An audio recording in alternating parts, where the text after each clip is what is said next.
Hey guys, Spence here with My Tennessee Home Solution. We're just going to quickly talk today about foreclosure here in Tennessee. So first off, you and I know that Tennessee is a non-judicial foreclosure state. That means when you're in foreclosure or in pre-foreclosure, the mortgage company or the holder of the debt on your house does not need to ask the court or the state's permission to start foreclosure. So what that means is if you are 6 months behind and you've been served notice of foreclosure, right, you enter what's called the pre-foreclosure status. So that means you know a foreclosure is coming, but it hasn't formally started, right? Because once a property is formally foreclosed, right at the end after that notice is given, right, and usually that's about a 30-day notice. Once that's given, right, then the bank or the holder of the debt, whether it's your mortgage company or something else, now can legally take possession of your property and auction it, right? So now you might still live in the house at that point, but when they auction it, the buyer buys the house and will most likely begin some sort of eviction proceedings or tell you, hey, look, man, you got a week and I got to go to work, right? Because the mortgage company or the lender is looking to recover their funds. Now, there's a couple options you have before that happens, right? First, you can ask for a loan modification. So that's when you talk to your lending company, right? We'll call it the bank for now. You talk to the bank and say, hey guys, look, it's Spencer. I'm having issues making this payment for this reason. Can you work with me?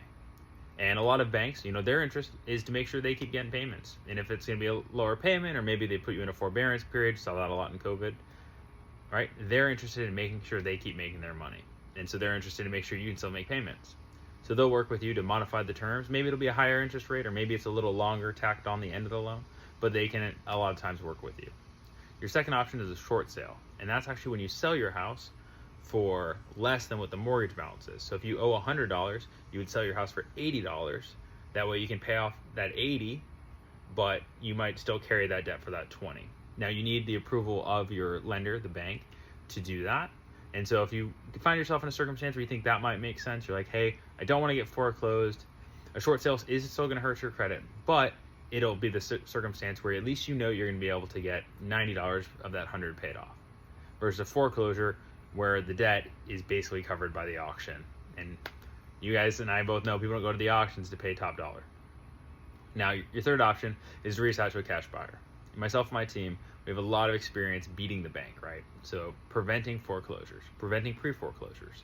So you give us a call, we'll have a quick phone call, get some good feel for your situation, your goals, and we'll do everything we can, and we'll help build a program, a strategy together where every step of the way, not only are we with you, but we will do what we can and we'll get you squared away, right? Because at the end of the day, it's about you guys. You deserve the best, and you shouldn't find yourself in a foreclosure status if there's anything you or we can do about it. We're here for you. Whether we advance you some funds as we work through the foreclosure process, or if we close the day before the bank tries to take it. We're here for you, we're in your corner, and we'll get you squared away.